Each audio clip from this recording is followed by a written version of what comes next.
Hi, friends, and welcome to what can only be described as another edition of Socially Distant. And because the statute of limitations has not expired, I'm Brian Noonan.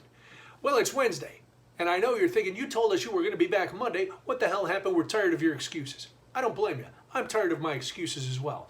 Let me give you a little backstory, and then maybe you'll be able to glom the information that will answer your question of why wasn't I here on Monday? All right. So you know I've been helping my mom a lot around her house, doing some things, helping her clear things out. Monday, I was taking a light fixture out to her house. We had an electrician at her place on Saturday when I was there, and he said he was talking about one of her fixtures downstairs, and he said, I wouldn't really use this anymore because something is broken on the inside. You need a new light fixture. And my mom said, oh, well, here's what I'll do. I'll go back to the store and I'll find one and I'll get it. And now, one, I know my mom is a great procrastinator. Two, my mom is also 82 and doesn't need to be wandering around one of the big box hardware stores during a pandemic.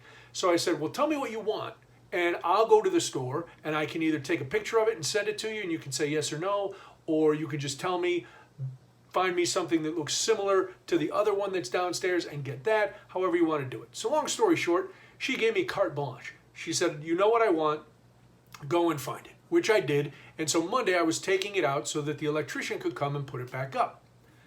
So I get to her house on Monday and I drop off the thing, and then we got into a heated political discussion.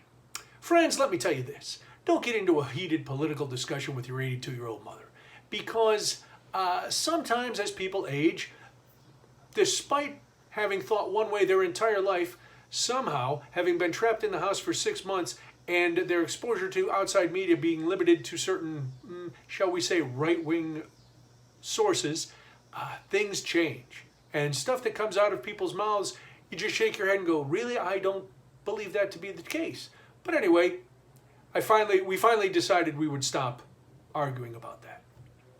And I was going to take some things out to the garbage. Well, let me just show you this. I'm not going to show you my knees.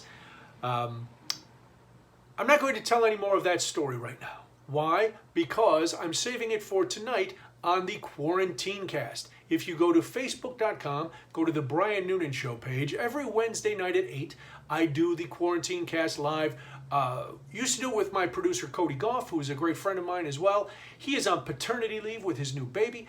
My good friend Craig Collins, who is the afternoon host at WJBC in Bloomington, Illinois, joined me last week. He is joining me again this week, and I have teased on all my other channels that I'm going to be talking about that story tonight, which I'm going to do. But I will tell you this. The injuries that I showed you necessitated me going to the doctor. When it happened, I knew I had to go and seek medical attention. My first thought was, I do not want to go to the emergency room in the time of Corona. I don't. There's just no way. And I know those are the folks who, the medical professionals I know, are the most well protected. It's the other sick folk who are coming into the waiting room that I don't want to be around. So I called my wife. I said, listen, there's a good chance I have to go to the emergency room or to urgent care. And she was like, what happened? I tell her. She goes, hold on, I'm going to find one near your mom's. In the meantime, my mom is freaking out. And I was like, Ma, just relax, sit down. I'm going to be fine. Let me get this figured out.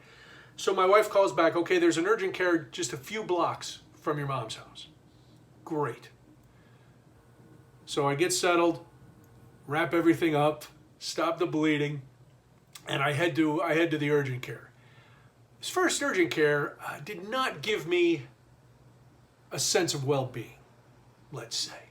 They're not affiliated with a hospital. They're just one of these many pop-up urgent care places. I walked in and there were two women behind the counter, one other person in the waiting room. You signed in on a iPad. And then the woman said, one woman took another lady in the back, so now it was just myself and the woman behind the desk in the waiting room. She says, I'm going to text you the registration.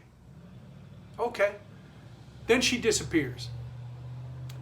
Now, for whatever reason, this thing won't load. The text will not load. I'm in a bad mental place. Because I can handle stress well, but I don't want to. And I definitely don't want to be overly patient when I'm handling stress. So now I can't open this registration. The woman is gone. I probably let out a couple profanities, and I storm out. Nobody heard them because there was nobody else in the room. But as I'm walking out, a woman is bringing in her daughter, and I just looked at her and shook my hand and went, "Good luck." Get in the car. I call my wife, and I said, find me an urgent care near the house because I'm coming home. She's like, "Are you able to drive?" "Yeah, whatever.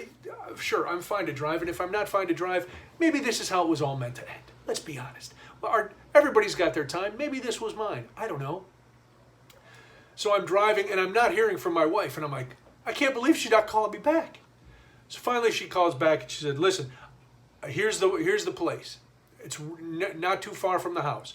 I've already registered you on the phone. You're all set. All you're going to have to do is park, walk in, show me your insurance card, and you're all set." And that was the case. I parked, went in. I said, "Hi, my wife called and registered." "Oh, yeah. What's your last name?" "Noonan." "Oh, okay." I said, "Do you need my insurance card?" "Yes, please." I handed it to the woman. She scanned it in. She's like, "Okay, go sit down." Brought me back. They brought me back. This was a first for a doctor's office or an urgent care. The nurse and then the nurse practitioner or the advanced practice nurse, which is the title that the second woman had, they kept apologizing because it was taking so long. But I guess even though the waiting room was empty, they were getting everybody back into the examination rooms and out of the waiting room, and there were a lot of people. It didn't seem to be taking that long to me. It takes the time it takes. But I want to say, as nervous as I was going in, the people at this urgent care were fantastic. The nurse, the regular nurse, the RN, the APN, the people at the front desk, everybody was great. They took really good care of me, and I left. So now I'm just in the process of healing. As you can tell, I'm doing good. I'm still not, I was still very nervous going in, and I don't know if you've had to go to the doctor or the dentist or anything like that. I told you I got the haircut in New Orleans, so I did that. Now I've gone to the urgent care. I do have to go to the dentist.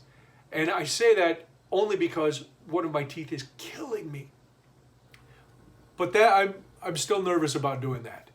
So after coming first, and I asked the nurse and I asked both the professional about COVID. They said there were a lot of cases, or a lot of people coming in for tests. They've seen a lot of cases. Both of them were like separately. They were not in the room at the same time. We can't understand why people won't just wear masks. This is coming from medical professionals. Wear your mask. Okay? That's it. Now, if you want to hear how I ended up with all of these injuries, tune in tonight at 8 o'clock on Facebook. Go to the Brian Noonan Show page and do that. Thank you for being here. Thank you for liking, subscribing, spreading the word. Thank you for all the comments. If you make comments, there's some people who do, so thank you for that. I will come back Friday. Will I really? Yes. Oh, do I have big plans for the weekend? I don't know. It's COVID. Do any of us have big plans for the weekend? Maybe. Did I tell? Oh, I didn't even get to tell the story. I'll tell it Friday about our big annual trip that we went on last Friday because I wasn't here. I wasn't here on Monday. Things got bad. All right. There's a lot to get to. I want you to stay with me and figure it all out. So you can either do it here or you can do it on Facebook. Plus, starting next week, I believe the Quarantine Cast will also be streaming here on YouTube. So a lot to get to. All right. Thank you for watching. Thank you for being part of this. Thank you for putting up with me. Thank you for your well wishes. Thank you for your bad wishes. Just thank you. Have a great day. I will talk to you later. Until next time, stay safe, stay positive, stay supportive, and as always, stay socially distant. Bye.